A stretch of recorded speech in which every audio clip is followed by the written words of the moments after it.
47 years, हाँ जी, ये 47 years से लाभ ले रहे हैं, 47 ईयर्स से लाभ ले रहे हैं, इसमें आ रहे हैं।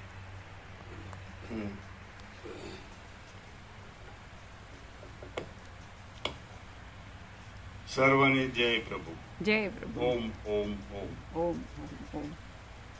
આગળ તો જેવું જીવન હતું એ તો અમે જ જાણીએ છીએ, અમારો આત્મા જ જાણે છે. પણ પ્રભુનો સતત લાભ કૃપાથી, પ્રભુ કૃપાથી જે સતત લાભ મળ્યો અને અખંડ તત્વબોધમાં રહેવાનું થયું, ત્યારથી જીવનમાં અમારા પોતાના અનુભવમાં એવું લાગે કે ભગવાન વશિષ્ઠ જે કીધું એ સંપૂર્ણ સત્ય છે, સંપૂર્ણ સત્ય. એ અંદર અનુભવાય એવું કે આખો ચૈતન્ય મહાચૈતન્ય પ્રકાશ પરમાત્મા જ છે, સર્વ પરમાત્મા છે, ભગવાન બધું છે, ભગવાન બધું રહે છે. આ સંપૂર્ણ સત્ય છે. અને પછી બીજો વિકલ્પ લાવીએ તો એ તો કશું જ નહીં, એ કહેવા પણ જ નહીં. હવે આ રીતે આપણે અખંડ આ તત્વબોધમાં રહીએ તો અમારા પોતાના અનુભવમાં સતત એવું આવે કે બધું જે ભગવાન કહે છે ઓટોમેટિક અને સહજ બધું ચાલતું હોય છે.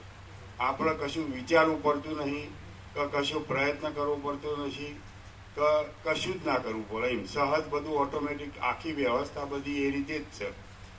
આખી વ્યવસ્થા બધી સહજ ઓટોમેટિક ચાલતી હોય છે. તો અમારો એવો અનુભવાય છે તો પ્રભુ મહાચિદાકાશનો કોઈ વિકલ્પ જ નથી. અને આમાં પરમ શાંતિ અને પરમ આનંદ સિવાય બીજું કંઈ છે જ નહીં. અને ભગવાન વશિષ્ઠ કીધું કે તમે થાક્યા વિના, કંટાળ્યા વિના સંપૂર્ણ તમે આમાં લાગ્યા જ રહો તો ચોક્કસ માણસના જીવનમાં સંપૂર્ણ ઉત્ક્રાંતિ આવી જાય. અને એ માણસ ના રહે, એ પ્રભુમાં એક જ થઈ જાય.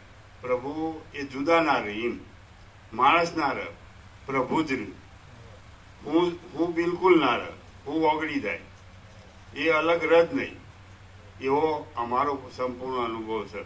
અમે અહીંયા છીએ તો અમને એવું નહીં લાગતું, અમારો કોઈ વિચાર જ નહીં આવતો સત્ય પ્રભુની સાક્ષીથી કે અમારે ઘેર જવું, કે કરવું, કે મનમાં વિચાર જ ના આવે. એવું થાય તો પ્રભુ કૃપાથી અમારી કોઈ ચૂક ના થઈ જાય અને પ્રભુ અમને કોઈ વિવેક ના કરે કે તમે એમાં બસ, એવું ના થવું જોઈએ.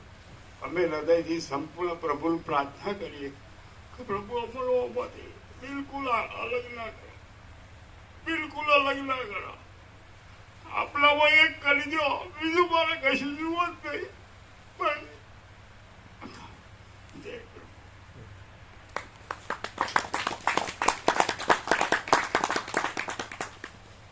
પાછા કે બોલતા નથી આવડતું.